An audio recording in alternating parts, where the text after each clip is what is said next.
You love your wife, Yes. right? Prove it.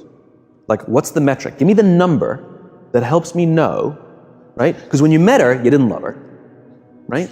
Now you love her, right? Tell me the day the love happened. It's an impossible question, right? But it's not that it doesn't exist. It's that it's much easier to prove over time, right? So all leadership is the same thing. It's about transitions. So if you were to go to the gym, right? It's like exercise, right? If you go to the gym and you work out and you come back and you look in the mirror, you will see nothing. And if you go to the gym the next day and you come back and you look in the mirror, you will see nothing, right? So clearly there's no results, can't be measured, it must not be effective. So we quit, right? Or if you fundamentally believe that this is the right course of action and you stick with it, like in a relationship, I bought her flowers and I wished her happy birthday, and she doesn't love me. Clearly I'll give up. You know, that's not what happens. If you believe there's something there, you commit yourself to an act of service. You commit yourself to the regime, the exercise. You can screw it up. You can eat chocolate cake one day, you can skip a day or two. You know, it allows for that. But if you stick with it consistently, I'm not exactly sure what day, but I know you'll start getting into shape. I know it. And the same with the relationship. It's not about the events. It's not about intensity. It's about consistency, right? You go to the dentist twice a year, your teeth will fall out. You have to brush your teeth every day for 2 minutes. What does brushing your teeth twice a day for 2 minutes do? Nothing.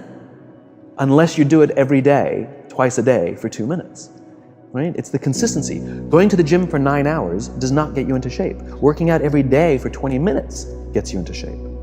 So the problem is we treat leadership with intensity.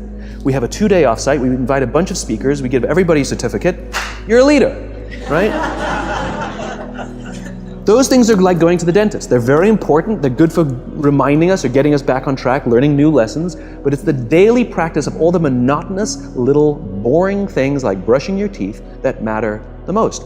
She didn't fall in love with you because you remembered her birthday and bought her flowers on Valentine's Day. She fell in love with you because when you woke up in the morning, you said good morning to her before you checked your phone. She fell in love with you because when you went to the fridge to get yourself a drink, you got her one without even asking.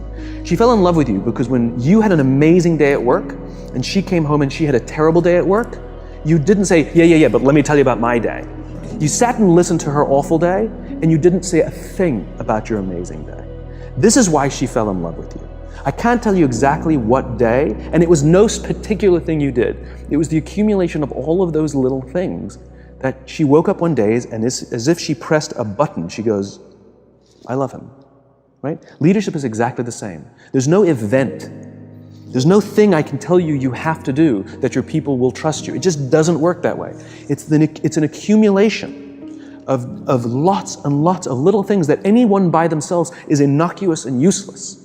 Literally, pointless by themselves. People will look at little things that are good leadership practices and say, that won't work, and you're absolutely right. But if you do it consistently, and you do it in combination with lots of other little things, like saying good morning to someone, that looking them in the eye. My friend George, who's a 3-star general in the Marine Corps, he says his test for leadership, and I love this, he goes, his test for a good leader is if you ask somebody how their day is going, you actually care about the answer. Right? The number of times we're walking to a meeting, we're rushing, we go, how are you? Not good, I got to get to you later, I'm late for a meeting. Right. If you ask the question, you were standing there and you were listening to the answer. It's those little innocuous things that you do over and over and over and over that people will say, I love my job. Not I like my job.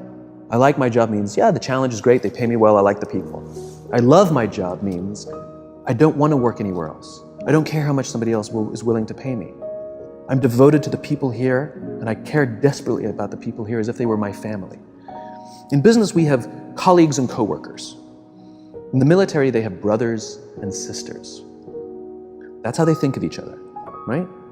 If you really have a strong corporate culture, the people will think of each other like brothers and sisters. It's like a family, right? No, brothers and sisters. Deep love. Fight, but the love doesn't go away. Right? Bicker, the love doesn't go away.